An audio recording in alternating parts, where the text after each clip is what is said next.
Welcome to விண்மீன் தேசம். ஒரு காட்டில் ஒரு மோசமான காகம் வாழ்ந்து வந்துச்சு. எல்லா குருவிகளோட வீடுகளை உடைச்சி அந்த குருவிகள் பண்ணுற அவஸ்தையை பார்த்து சந்தோஷப்படுறது அந்த காகத்துக்கு பொழுதுபோக்காக போச்சு. மற்ற குருவிகளால் அந்த காகத்தை ஒன்றும் செய்யவும் முடியலை. இப்படி அந்த காட்டில் வாழ்ந்த ஒரு குடும்பம் தான் சின்னா ராதா அப்படின்னு ஒரு குருவி குடும்பம்.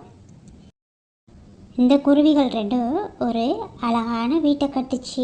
ஏன்னா சின்னாவோட மனைவி ராதா குருவி முட்டையிடுறதுக்கான காலம் ரொம்ப பக்கத்தில் இருந்தனால.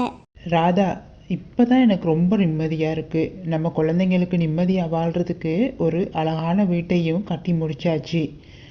இனி நம்ம குழந்தைங்க ரொம்ப சந்தோஷமாக அந்த வீட்டில் இருக்குன்னு நினைக்கிறேன். ஆமாங்க, எனக்கு இப்போ தான் ரொம்ப நிம்மதியாக இருக்குது.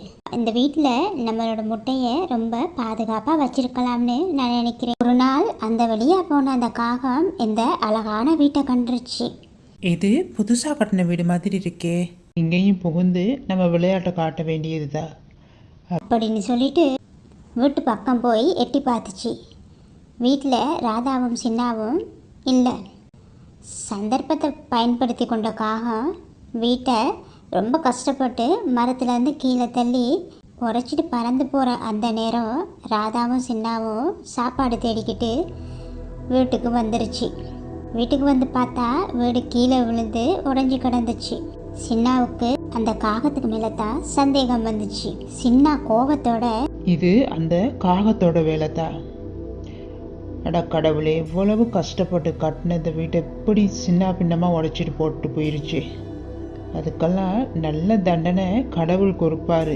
கவலையோட சின்னாவும் ராதாவும் அந்த இடத்தை விட்டு போய் மறுபடியும் காட்டுக்கு ஒதுக்குப்புறமாக இருந்த ஒரு பெரிய மரத்தில் வீடை கட்ட ஆரம்பித்தது. ஒரு நாள் காட்டில் சரியான மழை பெய்ய ஆரம்பித்தது. தொடர்ந்து பெய்த மழையால் வெள்ளமும் வர ஆரம்பித்தது. அப்போது எல்லா குருவிகளும் கவனமாக தன்னோட வீட்டில் இருந்துச்சு. அந்த மோசமான காகத்துக்கு மலைக்கு ஒதுங்கிறதுக்கு கூட சரியான ஒரு வீடும் கிடைக்கல. ஏன்னா அது மற்ற குருவிகளோட வீடுகளை உடைச்சி சந்தோஷப்பட்டுச்சு தவிர தனக்கான ஒரு வீடை அது கட்டவும் நினைக்கல. வளமைக்கு மாறாக இப்படி மழை பெய்யுது.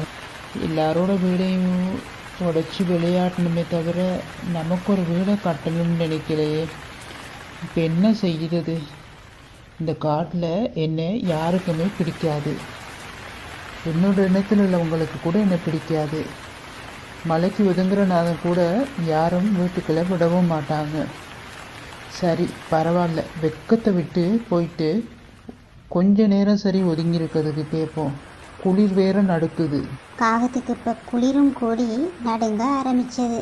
காகமும் ஒவ்வொரு வீடாக போய் உதவி கேட்டது. ஆனால் குருவிகள் எதுவுமே உதவி செய்ய முன் வரலை.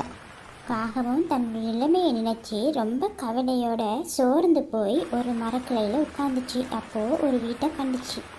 அந்த வீட்டில் சரி போய் நம்ம உதவி கேட்டு பார்ப்போம் அப்படின்னு சொல்லி வேகமாக பறந்து அந்த வீட்டு பக்கம் போணுச்சு. போய் அந்த வீட்டு கதவை தட்டினதும் சின்னா வந்து கதவை திறந்துச்சு.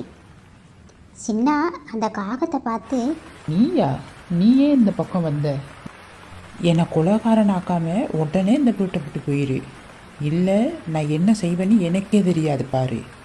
நீ மாற்ற வரையும் தான் நான் பார்த்துக்கிட்டே இருந்தேன். ஐயோ சின்னா, நான் செஞ்சது பெரிய தவறு தான். உன் வீடை மட்டும் இல்லை, இந்த காட்டில் உள்ள எல்லா பறவைகளோட வீடையும் உடைச்சி அதை பார்த்து சந்தோஷப்பட்டேன். அதுக்காகத்தான் கடவுள் இப்படி ஒரு பெரிய தண்டனை எனக்கு கொடுத்துருக்காரு. இப்போ நலஞ்சு எனக்கு சரியான குளிராகவும் இருக்குது.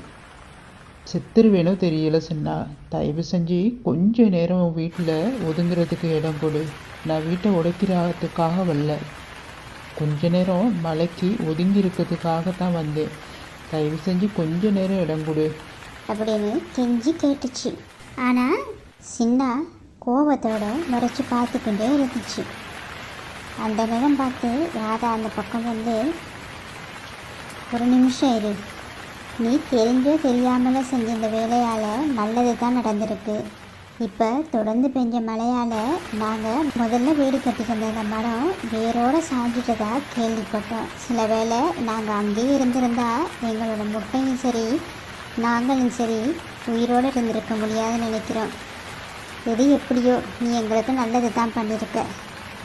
இனி சரி திரும்பி வாழ பாரு. சரி உள்ள வா.